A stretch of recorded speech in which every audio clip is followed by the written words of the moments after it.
threat climate change poses on humanity is one not to be mistaken. The dire consequences it has in store is nothing to be taken lightly in comparison to the longevity of the human race. My proposition states that climate change is detrimental to humanity. I will define my terms as follows. Climate change, the man-made effects that humans have had on Earth's temperature affecting the global climate. This is measured through temperature and various effects of the warming. In this case, climate change will be referring to the increase of the global temperature. Detrimental. This means harmful or damaging, negatively affecting human beings' way of life. Humanity. The human race in our current way of life, how we operate on a daily basis, and our longevity as a species.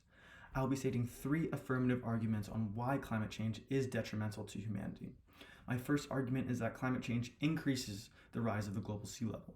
My second argument states that climate change increases the acidification of our planet's oceans. And my third argument contends that climate change is increasing the number of droughts and wildfires. My first argument is that climate change increases the rise of the global sea level.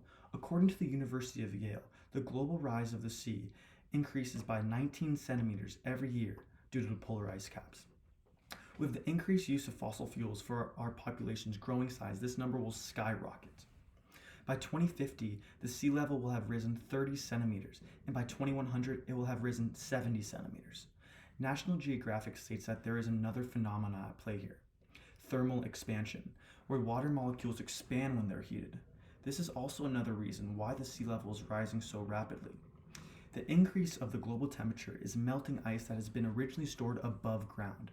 With the melting of the ice caps, the water is now flowing into the oceans, increasing the sea level and negatively affecting coastal cities. According to the National Geographic in 2017, higher sea levels have a direct correlation between more dangerous hurricanes and typhoons that move more slowly and drop more rain. Flooding in low-lying coastal areas is forcing people to migrate to higher grounds for safety and security.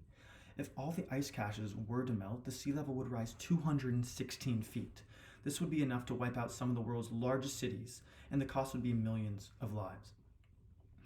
My second argument states that climate change is increasing the acidification of our planet's oceans. With the increased rise of temperature from CO2, the oceans are becoming much more acidic. When carbon dioxide is released into the atmosphere, it is then absorbed by the oceans, and the chemical reactions occur that decrease the pH level, making the oceans more acidic. According to the NOAA, the National Oceanic and Atmospheric Administration, in 2015, the ocean acidification reduces biologically important calcium carbonate materials that are important to marine life.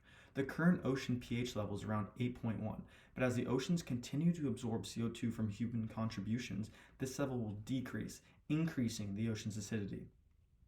With the decreasing pH levels of the ocean and increase of acidification, our marine life will slowly become extinct.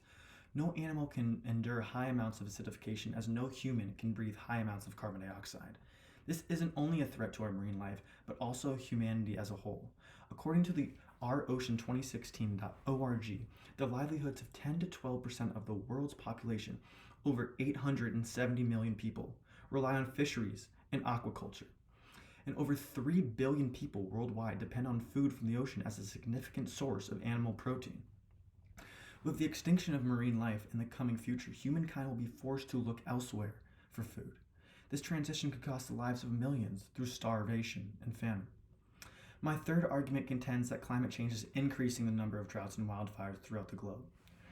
The increase in global temperature have a direct effect on the number of wildfires and droughts the world experiences. According to healthyaffairs.org, in 2017, the southwest United States has experienced the most persistent drought since record-keeping began in 1895. These droughts are expected to intensify.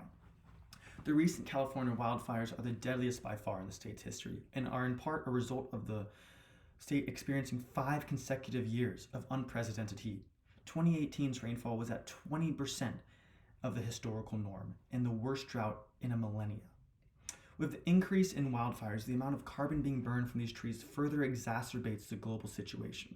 Droughts have lasting effects that can make agricultural land infertile, rendering it useless to grow crops for humanity.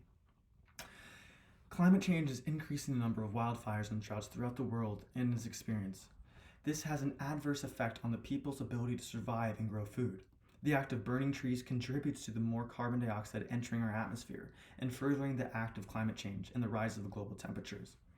According to the Center of the Climate and Energy Solutions, globally drought struck many agricultural regions simultaneously in 2012, adding to food price instability in countries already facing food insecurity, cost spikes, leading to social unrest, migration, and famine. Thank you.